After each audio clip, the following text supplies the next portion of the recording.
اعوذ باللہ من الشیطان الرجیم بسم اللہ الرحمن الرحیم اللہم صلی علی سیدنا و مولانا محمد وعلی آلہ واصحابہ وبارک وسلم وسلم. السلام علیکم ناظرین. پروگرام عالم اور عالم کے ساتھ عامر لیاقت حسین حاضر خدمت ہے. ناظرین محترم، ایک مرتبہ حضرت عیسیٰ علیہ الصلوۃ والسلام نے ایک چیونٹی سے پوچھا کہ تم سال بھر میں کتنی خوراک کھاتی ہو؟ اس نے عرض کیا کہ اے اللہ کے رسول صلی اللہ علیہ وآلہ وسلم، ظاہر ہے کہ ہم درود پاک بھیجتے ہیں نبی کریم صلی اللہ علیہ وآلہ وسلم پر، اور جب ہم لوگ ظاہر ہے کہ شائبہ پیدا ہوتا ہے کہ حضرت عیسیٰ کو ہم نے علیہ السلام کیوں نہیں کہا، ادھر بھی ہم نے صلی اللہ علیہ وآلہ وسلم کیوں کہہ دیا.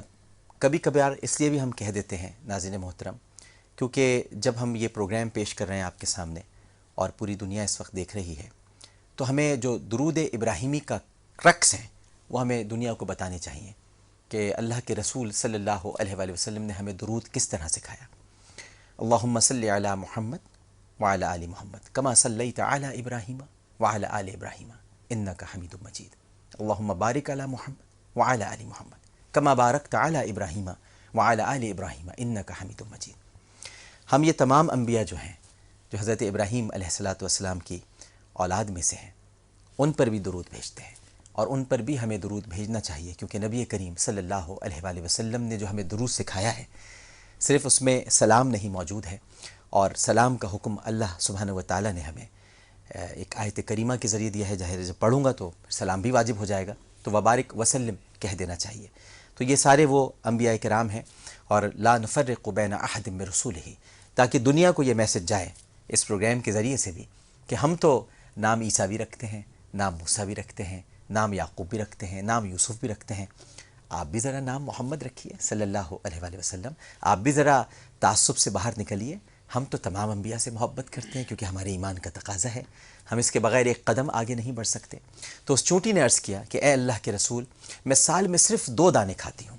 حضرت عیسیٰ علیہ الصلوۃ والسلام نے حیرت سے کہا کہ صرف 2 دانوں میں سال بھر میں تمہارا گزارا ہو جاتا ہے؟ چونٹی نے کہا کہ ہاں ہو جاتا ہے.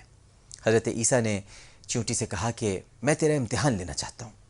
چونٹی نے رضامندی ظاہر کی تو آپ نے چونٹی کو پکڑا اور ایک بوتل میں ڈال دیا، ساتھ ہی اس کی سال بھر کی خوراک یعنی 2 دانے بھی ڈال دیے، اور بوتل کو اچھی طرح بند کر کے کسی محفوظ جگہ پر رکھ دیا. 1 سال بعد جب انہوں نے بوتل کو کھولا تو یہ دیکھ کر حیران رہ گئے کہ چونٹی نے 2 کے بجائے صرف 1 دانہ کھایا تھا. آپ نے چونٹی سے پوچھا کہ تم تو کہتی تھی کہ تم سال میں 2 دانے کھا کر گزارا کرتی ہو، مگر تم نے تو صرف 1 ہی دانے پر گزارا کر لیا. چونٹی نے عرض کیا کہ اے اللہ کے رسول، پہلے میں اللہ پر ایمان رکھتے ہوئے اور اس کی ذات پر بھروسہ رکھتے ہوئے سال میں 2 دانے کھایا کرتی تھی. اب چونکہ میں ایک انسان کے کنٹرول میں ہوں تو میں نے سوچا کہ کیا پتا سال کے بجائے 2 سال بعد یہاں سے نکالی جاؤں، اس لیے احتیاطاً میں نے اگلے سال کے لیے بھی 1 دانہ رکھ لیا. حضرت عیسیٰ علیہ الصلوۃ والسلام چونٹی کی یہ بات سن کر بہت آزردہ ہوئے اور اپنے رب کی بارگاہ میں دعا کی، اے میرے رب، روز قیامت تک انسان کو رزق تو خود دیتا ہے، اور تو خود دینا، کیونکہ اگر یہ ذمہ داری تو نے کسی انسان کو دے دی تو لوگ بھوکے مریں گے. اور بے شک یہ اللہ رب العزت کی انسان پر بہت بڑی کرم نوازی ہے کہ اس رازق نے رزق کا ذمہ خود لیا ہے، کسی انسان کو اس کا مالک نہیں بنایا، ورنہ شاید انسان گندم کے 1 دانے کے لیے ترستا. ہمارے رب نے صرف نعمتوں سے بھرپور یہ جسم ہی پیدا نہیں فرمایا بلکہ اس کو زندہ رکھنے کے لیے اسباب بھی مہیا فرمائے ہیں. اس نے گندم، چاول اور جو میں کیڑے پیدا کر دیے، اور اگر نہیں کرتا تو لوگ اسے سونے چاندی کی طرح ذخیرہ کر لیتے، اور اس کے نتیجے میں لوگ بھوک سے مر جاتے. اللہ کی رحمتیں تو ناظرین محترم برابر برس رہی ہیں، مگر بعض ذخیرہ اندوز ساہوکار یعنی ہوس اور حرص کے غلام مہنگائی کا عذاب اپنے سادہ اور غریب اہل وطن پر ڈالنے پر تلے ہوئے ہیں. انہیں پھول جیسے بچوں کے بھوک سے مرجھائے ہوئے چہرے تڑپاتے نہیں، اور کیوں تڑپائیں گے؟ یہ مرجھائی کلیاں انہی کی تو مرہون منت ہیں. غور کرنا چاہیے کہ کسے تکلیف دے رہے ہیں، اپنوں کو، اپنی ماؤں کو، اپنی بہنوں کو، اپنی بیٹیوں کو، ننھے منھے بچوں کو. یہ کیا سمجھتے ہیں یہ مال و دولت ان کے کام آئے گا؟ ہرگز نہیں. یہ مال نہیں، وبال ہے. پیٹ بھرنے کے لیے چند لقمے کافی ہیں، ہاں مگر حرص، ہوس، لالچ اور طمع کو دنیا بھر کی دولت نہیں بھر سکتی۔ ایک بزرگ فرماتے ہیں کہ کتنا بدبخت ہے وہ شخص جس کا بالشت بھر پیٹ اسے جہنم میں لے جائے گا۔ نبی کریم صلی اللہ علیہ وآلہ وسلم ارشاد فرماتے ہیں کہ دو فرشتے ہر وقت بازاروں میں گشت کرتے رہتے ہیں اور اللہ رب العزت سے دعا مانگتے ہیں کہ اے اللہ سخی بندوں کو وافر مقدار میں رزق عطا فرما، ان کے مال میں برکت عطا فرما، اور اے اللہ بخیل شخص کے مال میں قلت دے، اس کی گزر یعنی جس گزر بسر میں ہے وہ تنگ کر دے۔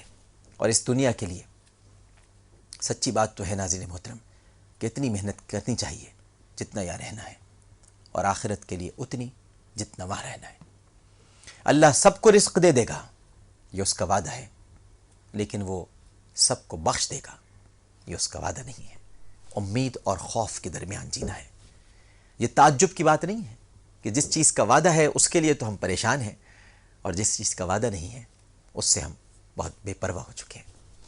خدا کا شکر ہے، اللہ رب العزت کا لاکھ لاکھ شکر ہے کہ رازق ہمارا وہی ہے۔ اللہ کا شکر ہے کہ اس نے انسانوں کو ہمارا رازق نہیں بنایا، ورنہ جس طرح انہوں نے ہم سے گیس روکی ہوئی ہے، سی این جی روکی ہوئی ہے، نوکریاں روکی ہوئی ہیں، بجلی روکی ہوئی ہے، یہ ہمارا رزق بھی روک لیتے۔ اللہ کا لاکھ لاکھ شکر کہ وہی ہمارا رازق ہے، اور وہی ہمارا رازق ہے، ہم اس کے مرزوق ہیں، وہی ہمیں رزق دیتا ہے، وہی ہمیں پیدا کرتا ہے۔ اے اللہ بس تو ہمیں کسی کا محتاج نہ کرنا، صرف اپنا محتاج بنا کے رکھنا۔ ہمیں تیرے آگے مانگتے ہوئے اچھا لگتا ہے پروردگار، کیونکہ تو دے دیتا ہے، اور اگر انسانوں کے آگے ہاتھ پھیلاتے ہیں تو ہمیں سوائے جھڑکیوں کے، دھتکار کے اور واپس کر دینے کے سوا اور کچھ نہیں دیتے۔ ہمارے ساتھ علماء کرام تشریف فرما ہے۔ ہماری بڑی خوش نصیبی ہے کہ آج بہت ہی قابل احترام علماء کرام بالخصوص لاہور سے تشریف لائے، ہمارے لیے باعث اعزاز بھی ہے۔ لیکن قبل اس کے کہ ان کے تعارف کی طرف بڑھیں، میں آج کا سوال آپ سے کر دینا چاہتا ہوں، جو کہ ویسٹ پوائنٹ کا مائکرو ویو اوون آپ جیت سکتے ہیں تاکہ کتابیں کھولنے کا آپ کو موقع ملے۔ یہ سوالات کی محفل ہم سجاتے اسی لیے ہیں ناظرین محترم کہ کسی طرح سے آپ کتابوں کی طرف مائل ہوں، اور کتاب کھلے، تاریخ سے آشنائی ہو، نبی کریم صلی اللہ علیہ وآلہ وسلم، ان کے کمپینینز یعنی صحابہ کرام رضوان اللہ تعالیٰ علیہم اجمعین، جو محبت کا معیار ہے، سٹینڈرڈ ہے محبت کا، ان کے بارے میں آپ کو آگاہی حاصل ہو۔ صحابہ سے محبت ہوگی تو رسول سے بھی محبت ہوگی، تاکہ آپ کچھ جان سکیں، پڑھ سکیں۔ تو آج کا سوال ہم آپ سے جو کر رہے ہیں اس کا جواب آپ نے دینا ہے کہ قرآن کریم میں نبی کریم صلی اللہ علیہ وآلہ وسلم کے کس صحابی کا نام صراحت کے ساتھ مذکور ہے؟ قرآن کریم میں نبی کریم صلی اللہ علیہ وآلہ وسلم کے کس صحابی کا نام صراحت کے ساتھ مذکور ہے؟ ٹرپل اے لکھنے کے بعد اسپیس دے کر 436 پر آپ نے جواب بھیج دینا ہے، اور اگر آپ سمجھتے ہیں کہ آپ کا جواب درست ہے تو پھر ایک ایس ایم ایس مت بھیجیے گا۔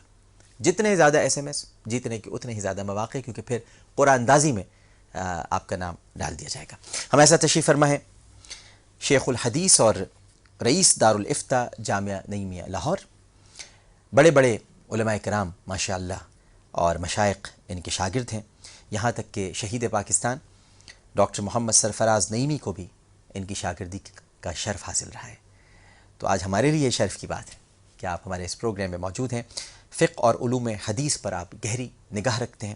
تشریف فرما ہے علامہ مفتی عبدالعلیم سیالوی صاحب۔ السلام علیکم۔ وعلیکم السلام۔ مزاج گرامی بخیر۔ الحمدللہ، بہت بہت شکریہ آپ کی تشریف آوری کا۔ بہت شکریہ، آپ کا بھی شکریہ جی، آپ نے دعوت دی اور بلایا۔ بہت مہربانی۔ ان کے ساتھ تشریف فرما ہے شیخ الحدیث ہے ماشاء اللہ، اور جامعہ اشرفیہ لاہور ایسوسیٹ پروفیسر ہیں، گورنمنٹ شالیمار کالج لاہور، مسئول وفاق المدارس العربیہ پاکستان، خطیب ہیں جامع مسجد ای بلاک ماڈل ٹاؤن لاہور، اور ریڈیو پاکستان سے 27 برسوں سے قرآن کریم اور ہماری زندگی کے عنوان سے قومی سطح پر یہ پروگرام پیش کر رہے ہیں۔ بہت پہلے کی بات ہے، میرے نانا حضرت سردار علی صابری صاحب بھی یہ پروگرام کیا کرتے تھے ریڈیو پاکستان سے، قرآن حکیم اور ہماری زندگی۔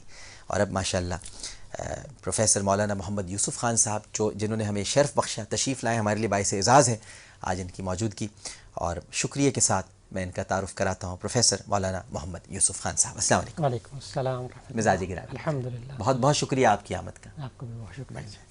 پروگرام کے فارمیٹ کے مطابق چلتے ہیں بلا کسی توقف اپنی پہلی کال کی طرف، اور سنتے ہیں، سمجھتے ہیں اور جانتے ہیں کہ ہم سے پہلا سوال کیا کیا جا رہا ہے۔ السلام علیکم۔ وعلیکم السلام، جناب فرمائیے۔ سر شاہد علی بات کر رہا ہوں۔ جناب شاہد علی صاحب۔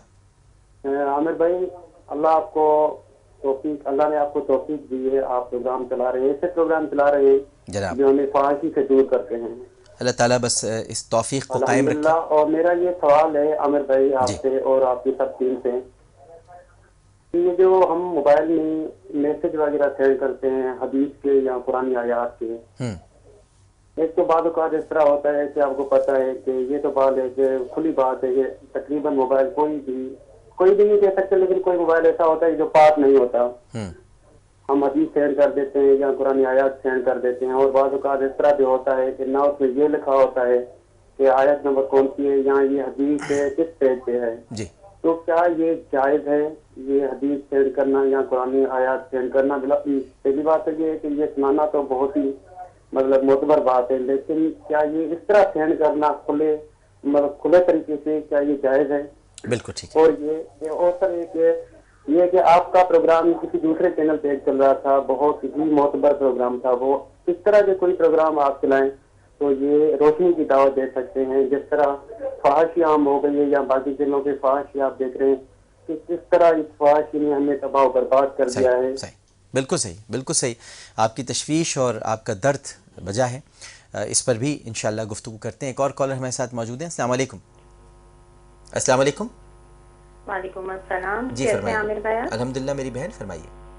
آپ کے پروگرام کی تو تعریف کرنے کے لیے میرے پاس الفاظ ہی نہیں ہیں. تو بس پھر سوال کیجئے، پھر جلدی سے سوال کر آپ کا پروگرام لیجیے. ہے. بڑی ہاں مہربانی. سر، میرے دو سوال ہیں. جی ایک تو نماز کی رکعتوں کے متعلق ہے کہ اگر نماز کی رکعتوں میں ہم قرآن پاک کی صورتیں آگے پیچھے پڑھ لیں تو کیا اس سے نماز میں کوئی فرق پڑے گا؟ ٹھیک ہے. اور مجھے یہ بھی پوچھنا تھا کہ بعض لوگ جیسے سورہ ملک اور سورہ واقعہ وغیرہ جیسی صورتوں کو ایک ٹائم پہ مخصوص کر دیتے ہیں کہ آپ مغرب کے وقت پڑھیں یا عشاء کے وقت پڑھیں، تو مجھے یہ پوچھنا ہے کہ اگر ہم اس کو کسی اور ٹائم پہ بھی پڑھتے ہیں تو ہمیں اتنے ہی فیض ملیں گے اس کے؟ اچھا بالکل ٹھیک ہے، بالکل صحیح. ایک اور کالر موجود ہیں. السلام علیکم. السلام علیکم. السلام علیکم. کال ڈراپ ہو گئی ہے. چلے مفتی عبدالعلیم سیالوی صاحب کی طرف بڑھتے ہیں. مفتی صاحب، آج کل یہ مشاہدے میں بھی بات آتی ہے اور عام ہو چکی ہے کہ ایس ایم ایس کے ذریعے کوئی حدیث بھیج دی جاتی ہے اور یہ پتہ بھی نہیں ہوتا کہ وہ حدیث ہے کہ نہیں ہے، کیونکہ حوالہ نہیں ہوتا. ممکن ہے کہ ہو. اسی طرح کوئی قول کسی بزرگ ہستی کے نام منسوب کر دیا جاتا ہے. اب اس کے دو حصے ہیں. ایک تو یہ آپ نے بتلانا ہے کہ کیا اس طرح کرنا چاہیے. دوسرا یہ کہ موبائل سے متعلق یعنی سیل فون جو ہے اس میں کچھ اور بھی کانٹینٹ ایسا پڑا ہوتا ہے، کچھ غیر اخلاقی مواد بھی ہوتا ہے، اسی میں وہ حدیثیں بھی موجود ہیں اور اسی سے سینڈ کیا جا رہا ہے. پھر پاک بھی نہیں ہوتا. پاکی سے مراد یہ کہ کسی ایسے مقام سے بیٹھ کر رہے ہیں، مثال کے طور پر کہ بھئی فارورڈ کر دیا، اچانک باتھ روم میں تھے تو وہیں سے فارورڈ کر دیا، یا کسی ایسی جگہ جو غلاظت میں تھی. تو کیا یہ کرنا چاہیے؟ یہ دونوں حصے آپ کی طرف ہیں. بسم اللہ الرحمن الرحیم. آیا موبائل کو ہم ان مقاصد کے لیے استعمال کریں یا نہ کریں؟ جی کوئی بھی ایک اچھا کام اس کے لیے کسی بھی آلے کو اشاعت کے لیے اگر ہم استعمال کرتے ہیں تو شرعاً اس میں کوئی قباحت نہیں. درست.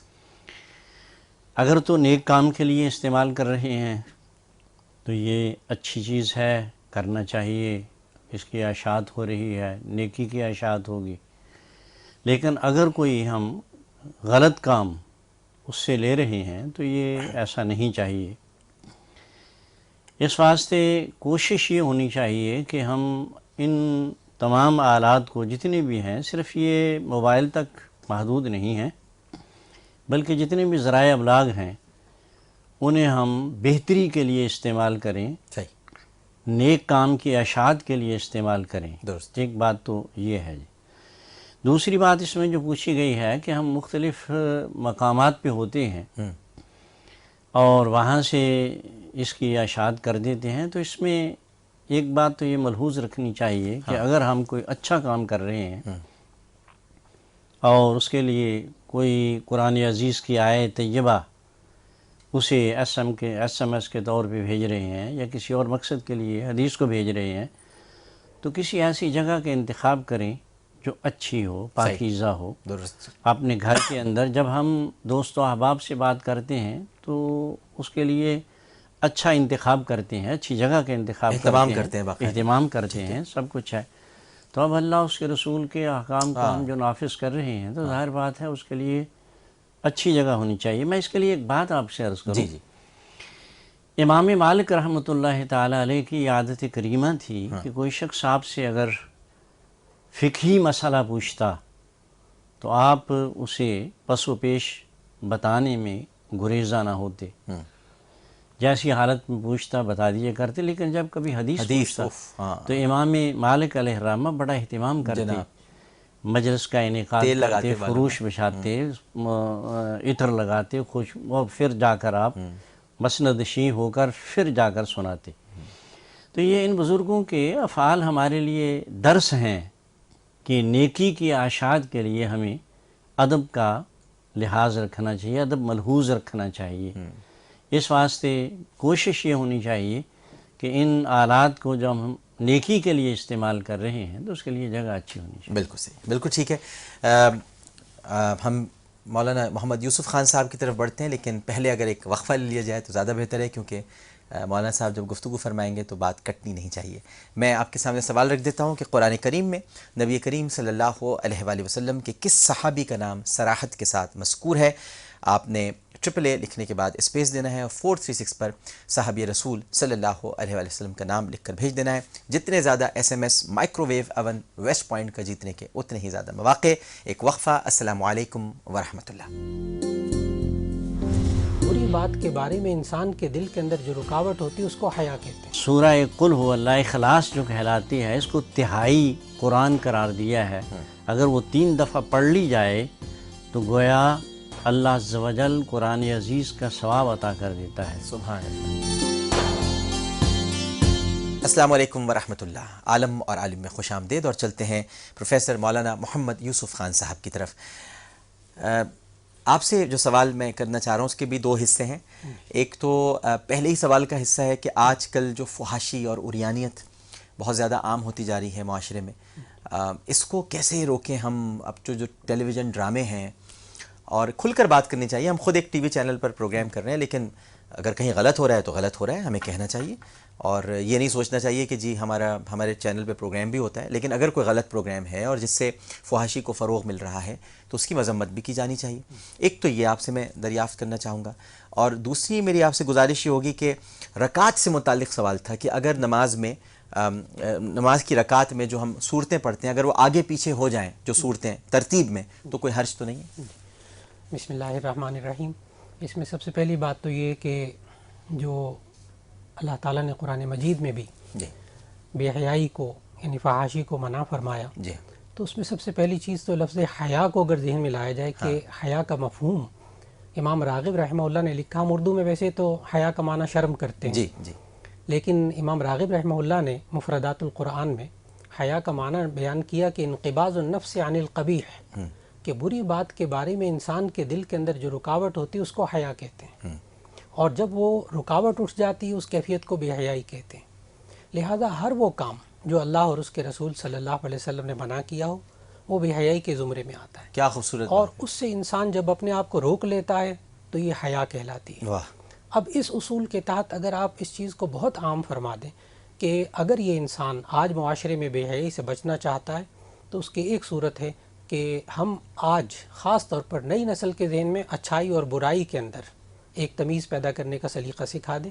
انشاءاللہ العزیز اللہ تعالیٰ میڈیا جس رخ پہ بھی جائے اللہ ان کو انشاءاللہ حیا کے دائرے میں رکھے گا اور بے حیائی سے اور برائیوں سے بچا لے گا انشاءاللہ۔ بالکل صحیح۔ اچھا، اگر نماز میں صورتیں آگے پیچھے ہو جائیں رکعت؟ جی، اس میں جو ہے کہ نبی صلی اللہ علیہ وسلم نے نماز کے جو طریقہ سکھایا اس میں کچھ چیزیں تو فرض ہیں جن کے بغیر نماز نہیں ہوتی، کچھ چیزیں واجب ہیں کہ جن کے چھوٹ جائے تو سجدہ سہو کر لیتے ہیں، لیکن کچھ چیزیں نماز کے اندر سنت غیر مؤکدہ یا سنت کے درجے میں ہیں۔ ان میں سے ایک چیز یہ ترتیب سے صورتوں کا پڑھنا ہے۔ صحیح۔ لہٰذا اگر صورتوں کو ترتیب سے پڑھا جائے تو ایسی صورت میں سنت ادا ہو جائے گی۔ لیکن اگر کوئی شخص بھول کر یا غلطی سے اگر وہ پہلے صورت ایک پڑھتا ہے اور پھر دوسری رکعت میں اس سے پہلی صورت پڑھ لیتا ہے تو اس کی نماز ہو جائے گی، فرض نماز ادا ہو جائے گی، توبہ اور استغفار کر لے، ایک ادب نماز کا۔ بالکل بالکل صحیح۔ اچھا، یہ عبدالعلیم سیالوی صاحب، یہ سورہ ملک اور سورہ واقعہ یہ کیا صرف جمعۃ المبارک کے ساتھ ہی مخصوص ہے؟ ایسا نہیں ہے، اصل میں بعض وظائف ایسے ہیں جسے صحابہ کرام رضوان اللہ علیہم اجمعین نے نبی کریم صلی اللہ علیہ وسلم سے اوقات کے ساتھ لیا ہے۔ اچھا، یہ سورہ واقعہ کے بارے میں حضرت عبداللہ بن مسعود رضی اللہ تعالیٰ عنہ فرماتے ہیں کہ اگر اسے عشاء کی نماز کے بعد سونے سے پہلے تمام گھر والے پڑھ لیں تو رب تعالیٰ اس گھر کو غربت و افلاس سے محفوظ کر دیتا ہے۔ بلکہ ایسا ہوا کہ ایک دفعہ حضرت سیدنا عبداللہ بن مسعود سے یہ بات کہی گئی کہ آپ اپنا وظیفہ حاصل کر لیں خلفائے راشدین کے دور میں، تو آپ نے فرمایا مجھے اس کی ضرورت نہیں۔ کیوں؟ اس لیے کہ میں سرکار دو عالم صلی اللہ علیہ وسلم کے ارشاد کے مطابق پڑھ لیتا ہوں اور رب تعالیٰ میری ضروریات کو پورا کر دیتا ہے۔ کیا کہنے، واہ واہ واہ، سبحان اللہ۔ جس کا معنی یہ بنتا ہے کہ یہ صورت اگر عشاء کے بعد پڑھی جائے تو زیادہ مؤثر ہوگی۔ کسی اور وقت میں پڑھ لینا اس کے لیے ثواب کا باعث تو یقیناً بنے گا، لیکن جس پرپس کے لیے، مقصد کے لیے وہ پڑھ رہا ہے، اگر وہ حاصل کرنا چاہتا ہے تو جو اس کی قیود ہیں اس کا لحاظ کرے۔ صحیح، بالکل ٹھیک ہے۔ یہی حال سورہ دوسروں کا ہے۔ سورہ یاسین ہے، سورہ حضور اکرم صلی اللہ علیہ وسلم نے سورہ ملک کے بارے میں یہ بات ارشاد فرمائی، یہ ناجی و منجی ہے۔ ایک صحابی وہ کہتے ہیں کہ ہم نے ایک قبر پہ ایسا ہوا، اس کے قریب میں ہمارا پڑاؤ ہوا، تو ہم نے دیکھا کہ وہ صاحب قبر سورہ ملک پڑھ رہا ہے۔ اللہ اکبر۔ تو بارگاہ مصطفی میں عرض کیا گیا رسول اللہ صلی اللہ علیہ، اس طرح سے ہم نے یہ بات سنی ہے، تو حضور نے فرمایا یہ صورت ناجی و منجی ہے، واہ، یہ عذاب قبر سے بچاتی ہے، حشر کی ان ناگہانی جو صورتیں پیش آئیں گی اس سے محفوظ کر دے گی۔ تو اس کا کوشش یہ کرنی چاہیے کہ اگر تو کسی خاص پرپس کے لیے پڑھ رہا ہے تو وہ تمام قیود کو محفوظ رکھے، صحیح، اور اگر وہ ثواب کے لیے پڑھتا تو کسی وقت بھی پڑھ کسی وقت سکتا بھی ہے۔ پڑھ سکتا ہے، ٹھیک ہے، بالکل صحیح ہے۔ چلتے ہیں آن کیمرہ سوال کی طرف اور دیکھتے ہیں کہ ہم سے کیا پوچھا جا رہا ہے۔ السلام علیکم، علماء کرام سے میرا یہ سوال تھا کہ ماں باپ کے انتقال کے بعد ان کے اصالِ ثواب کے لیے کون سی صورتیں پڑھنی چاہیے؟ جی، ماں باپ کے انتقال کے بعد ان کی ایصال ثواب کے لیے کون سی صورتیں؟ ایک تو سورہ بقرہ کا آخری اور پہلا حصہ، صحیح، یہ مشکات میں حدیث موجود ہے ہاں، کہ اگر سرہانے کی طرف کھڑا ہو کر، قبر کے سرہانے کی طرف کھڑا ہو کر سورہ بقرہ کا پہلا حصہ پڑھا جائے، اولئک علی ھدی من ربہم واولئک ھم المفلحون تک، اور پائنتی کی طرف کھڑا ہو کے آخری للہ ما فی السماوات سے لے کے آخر تک، تو اللہ تعالیٰ میت کی مغفرت فرما دیتا ہے۔ سبحان اللہ۔ اس لیے کوشش یہ ہونی چاہیے کہ اگر تو قبر پہ پڑھ رہا ہے تو یہ، اور ایصال کے لیے سورہ قل یا ایھا الکافرون، اس کو حضور اکرم صلی اللہ علیہ وسلم نے ایک چوتھائی قرآن قرار دیا ہے، بے شک، اور سورہ قل هو اللہ اخلاص جو کہلاتی ہے اس کو تہائی قرآن قرار دیا ہے۔ اگر وہ 3 دفعہ پڑھ لی جائے تو گویا اللہ عز و جل قرآن عزیز کا ثواب عطا کر دیتا ہے۔ سبحان اللہ۔ اسی طرح معوذتین، جی، حضور فرماتے ہیں صلی اللہ علیہ وسلم اس سے بڑھ کر بری چیزوں سے استعاذہ کے لیے تمہیں کوئی آیت نہیں ملے گی، صحیح، اس لیے انہیں پڑھ لیا جائے، اور اسی طرح سورہ بقرہ کے یہ حصے پڑھ لیے جائیں تو یہ زیادہ مفید ہیں۔ اسی طرح اگر شامل اذا زلزلت الارض کو شامل کر لیا جائے تو اس کے لیے آقا دو عالم صلی اللہ علیہ وسلم کا ارشاد ہوتا ہے یہ نصف قرآن ہے۔ اذا زلزلت الارض زلزالها، اچھا، اس میں چونکہ وہ آیت آتی ہے فَمَن يَعْمَلْ مِثْقَالَ ذَرَّةٍ خَيْرٍ يَرَهُ وَمَن يَعْمَلْ مِثْقَالَ ذَرَّةٍ شَرٍّ يَرَهُ، جی، تو اس کو پڑھ لیا جائے تو نصف قرآن کا ثواب۔ اس واسطے ان صورتوں کو اگر پھر یہ ہے کہ یہ مختصر بھی ہیں اور عام قاریوں کے لیے پڑھنا آسان بھی ہے، آسان بھی، بالکل، اس واسطے انہیں اگر حرز جاں بنا لیا جائے اور اسے پڑھ کر ایصال کیا جائے اور اول آخر دروشی پڑھ لیا جائے تو یہ زیادہ مفید ہوگا۔ ماشاء اللہ، سبحان اللہ۔ ایک کالر ہمارے ساتھ موجود ہیں، السلام علیکم۔ السلام علیکم. ہیلو. جی السلام علیکم. جی وعلیکم السلام. جی میرا آپ سے یہ سوال ہے کہ آج کل جو لوگوں نے قرآن پاک کی جو صورتیں ہیں، دعائیں وغیرہ ہیں قرآن پاک، یہ تو اللہ تعالیٰ نے ہم مسلمانوں کے لیے، پوری امت کے لیے اللہ تعالیٰ نے بھیجی ہیں کہ ان سے لوگ فائدہ حاصل کر سکیں، ان سے لوگ تعلیم حاصل کر سکیں.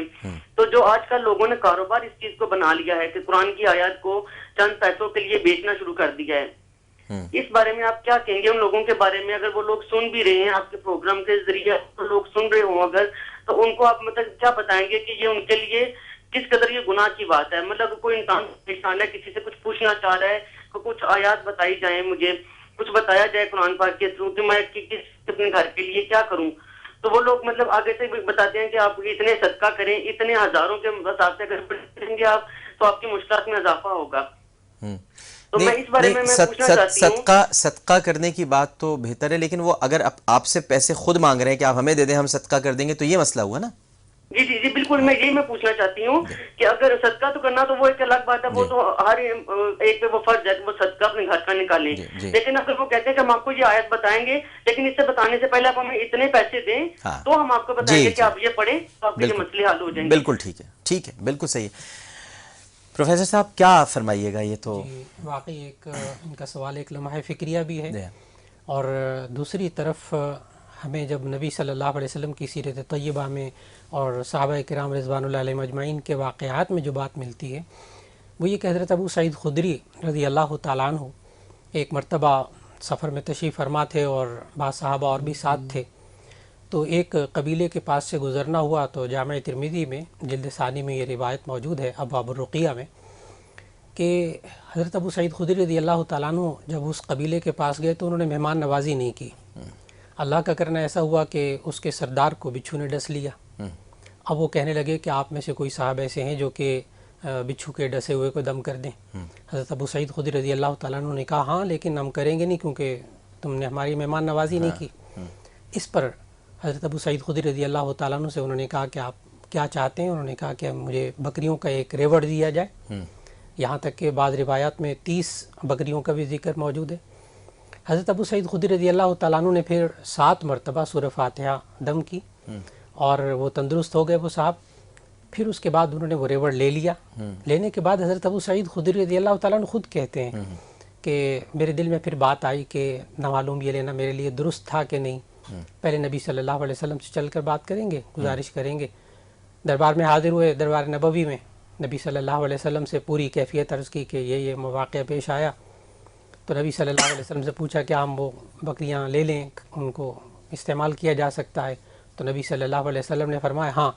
لیکن آخر میں اس حدیث کے آخر میں ایک ارشاد نبوی عجیب و غریب ہے. فرمایا وَاضْرِبُوا لِي بِسَهْمٍ، اس میں میرے لیے بھی حصہ مقرر کر لینا. اب آپ اس سے اندازہ لگائیے گا کہ کتنی پاکیزہ چیز تھی کہ نبی صلی اللہ علیہ وسلم فرما رہے ہیں کہ میرے لیے اس میں حصہ رکھ لینا. اس لیے اگر دم وغیرہ کیا جائے اور اس پر پیسے وغیرہ لے لیے جائیں تو یہ جائز ہیں، لیکن اس میں کاروبار بنا لینا وہ بہرحال ایک اجنبی سی چیز محسوس ہوگی. لیکن اس میں اگر پیسے لے لیے جائیں، دم کرنے والا خود بھی لے لے تو یہ جائز ہے اور صحابہ کی سیرت سے ثابت ہے، اور نبی صلی اللہ علیہ وسلم کی یہ سنت بھی ہو جائے گی کہ نبی صلی اللہ علیہ وسلم نے خود یہ فرمایا. ہاں البتہ یہ کہ انہوں نے فرمایا کہ یہ صدقہ کرنے کے لیے تو اس کے لیے عام ہے، جتنا مرضی صدقہ کر دیں. آپ کچھ فرمانا چاہ رہے ہیں؟ میں اس کے لیے ایک بات عرض کر دوں. جی ہمارے فقہا نے یہ بات تصریح کی ہے کہ قرآن عزیز کی تلاوت کا عفظ لینا ثواب سے محروم کر دیتا ہے. اگر یہ بات کسی نے پہلے سے طے کر لی کہ میں قرآن عزیز پڑھ تو دیتا ہوں لیکن اس کا عفظ لوں گا، اس کا ثواب نہیں ملے گا. مطلب کاروبار نہ بنائے جیسے انہوں نے فرمایا، اس کا ثواب نہیں ملے گا. اور جب اسے ثواب نہیں ملا تو اشال کیا کرے گا؟ صحیح. اس لیے یہ بات رہا. یہ والی حدیث جو حضرت علامہ نے پیش کی ہے اس کے لیے میں ایک بات عرض کر دوں.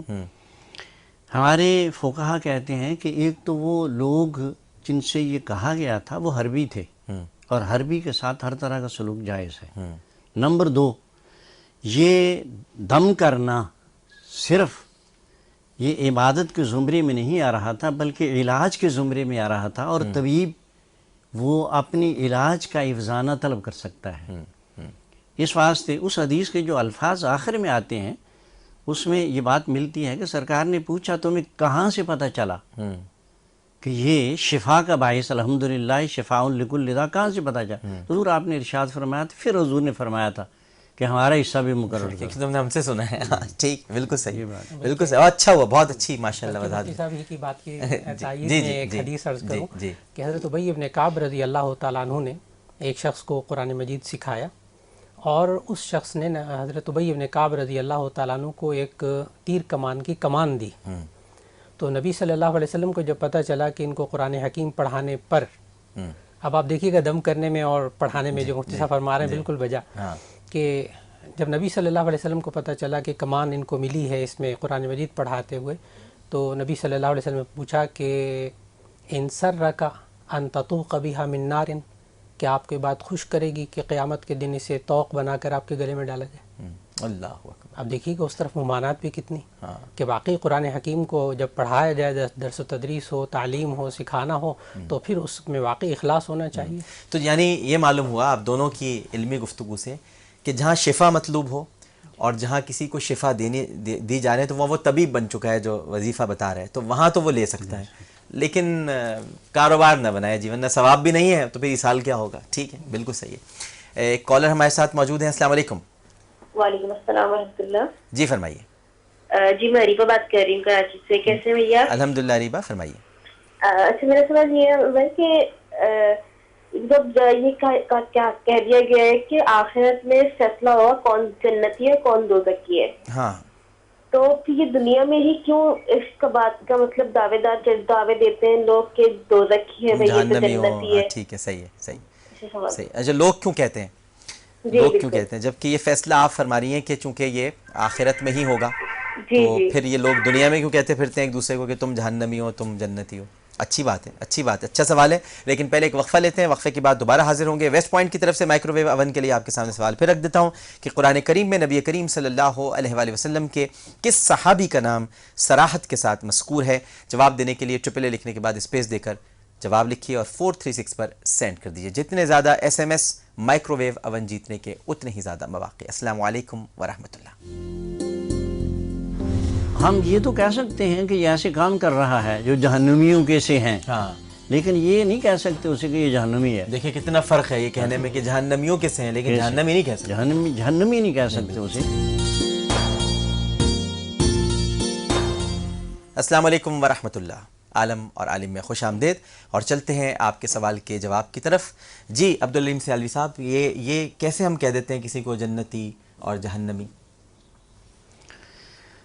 کسی بھی شخص کے بارے میں دنیا کے اندر جس کے بارے میں یہ موجود نہ ہو کہ اس کا خاتمہ ایمان پہ نہیں ہوا، صحیح، ہم اسے جہنمی نہیں کہہ سکتے. واہ، یہ بات ذہن میں پہلے سے بٹھا لینی چاہیے. بڑی اہم بات ہے. اگر ایک شخص کے بارے میں تصریح موجود ہے کہ وہ دنیا سے کفر کے ساتھ گیا ہے، تو پھر تو ہم اسے کہہ سکتے ہیں. جیسے فرعون کے بارے میں، نمرود کے بارے میں، شداد کے بارے میں اور شیطان کے بارے میں تصریحات موجود ہیں. لیکن جس شخص کے بارے میں تصریح موجود نہیں ہے کہ یہ شخص دنیا سے کفر سے نہیں گیا، اسے ہم جہنمی نہیں کہتے. اختتام تک نگاہ رکھنی ہے. اختتام تک نگاہ رکھنی ہے. اسی لیے حضور اکرم صلی اللہ علیہ وسلم فرماتے ہیں کہ جس کا آخری کلمہ لا الہ الا اللہ ہے، اللہ اکبر، وہ جنتی ہے. سبحان اللہ. تو خاتمے کا انما الاعتبار بالخواتیم، خاتمے کا اعتبار ہے. اس واسطے کسی شخص کو بھی دنیا کے اندر یہ کہہ دینا کہ یہ جہنمی ہے، یہ ٹھیک نہیں ہے.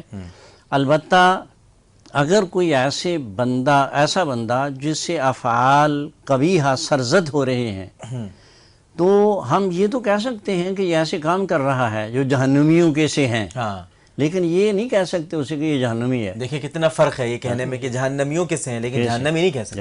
جہنمی نہیں کہہ سکتے اسے. جہنمی اسے ہی کہیں گے جیسے کفر پہ جس کو موت آئی. بالکل. آپ بھی یہی فرمائیں گے؟ بالکل ٹھیک.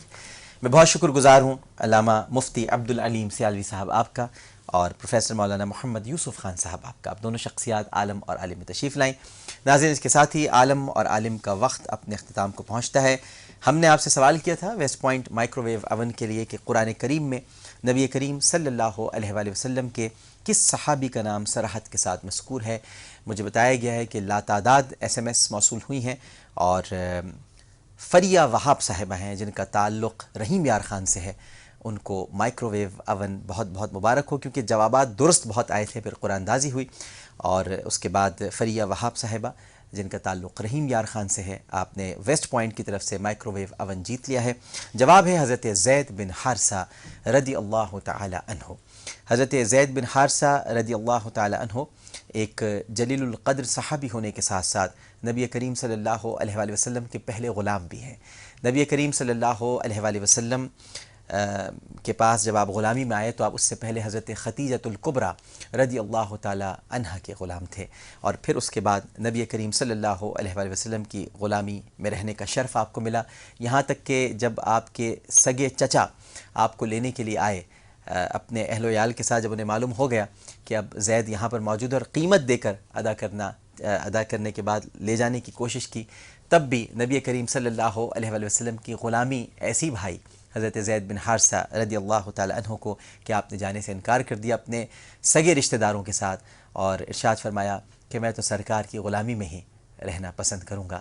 اور اتنی محبت تھی آقا کریم صلی اللہ علیہ وآلہ وسلم کو حضرت زید بن حارثہ رضی اللہ تعالی عنہ سے کہ آپ نے اپنی پھوپھی زاد بہن کا نکاح حضرت زینب بنت جحش کا ان سے پہلے کیا رضی اللہ تعالی عنہ، پھر بعد میں وہ ام المومنین ہوئی، کیونکہ پھر کچھ معاملات ایسے ہوئے کہ طلاق، یعنی ہمیں یہ سب سکھایا گیا ہے، تعلیم دی گئی ہے کہ طلاق کیسے ہوتی ہے، رشتے کیسے کیے جاتے ہیں، ہمیں ان کو نیگیٹو اسپیکٹ میں نہیں دیکھنا چاہیے بلکہ تعلیم کے لحاظ سے دیکھنا چاہیے، اور پھر وہ ہماری ام المومنین بنی حضرت زینب بنت جحش رضی اللہ تعالی عنہ۔ اور حضرت زید بن حارثہ رضی اللہ تعالی عنہ سے اتنی محبت تھی کہ آپ کے جو صاحبزادے تھے حضرت اسامہ بن زید رضی اللہ تعالیٰ عنہ، اسامہ نام بھی نبی کریم صلی اللہ علیہ وآلہ وسلم نے ہی رکھا، اور فتح مکہ کے موقع پر فضیلتیں بیان کرتا رہا تو پھر وقت ہمارے پاس چونکہ دامن وقت میں گنجائش نہیں ہے، فتح مکہ کے موقع پر نبی کریم صلی اللہ علیہ وآلہ وسلم کی اونٹنی پر ساتھ بیٹھنے کا شرف اگر کسی کو حاصل ہے تو حضرت اسامہ بن زید رضی اللہ تعالی عنہ کو ہے، اور لوگ سفارشیں کرانے کے لیے بھی حضرت اسامہ سے کہا کرتے تھے کہ آپ ذرا نبی سے کہہ دیجئے ہماری بات کو، تو اتنا پیار تھا حضرت اسامہ سے بھی کیونکہ وہ حضرت زید کے صاحبزادے تھے۔ تو حضرت زید بن حارثہ رضی اللہ تعالی عنہ، اور وہ شہید بھی ہیں، اسلام کے شہید بھی ہیں، اور یہ ان کا نام تھا جو کہ فریہ وہاب صاحبہ نے دیا۔ میں ایک مرتبہ پھر آپ دونوں کا بہت شکر گزار ہوں، اور بارگاہ رسالت میں آپ صلی اللہ علیہ وآلہ وسلم میں عقیدت کے چند پھول نچھاور کرنے کی سعادت حاصل کر رہا ہوں۔ پوری دنیا میں جہاں جہاں اس وقت ہمارا یہ پروگرام دیکھا جا رہا ہے، سب سے گزارش ہے کہ ایک مرتبہ مل کر محبت سے درود شریف پڑھ لیجیے۔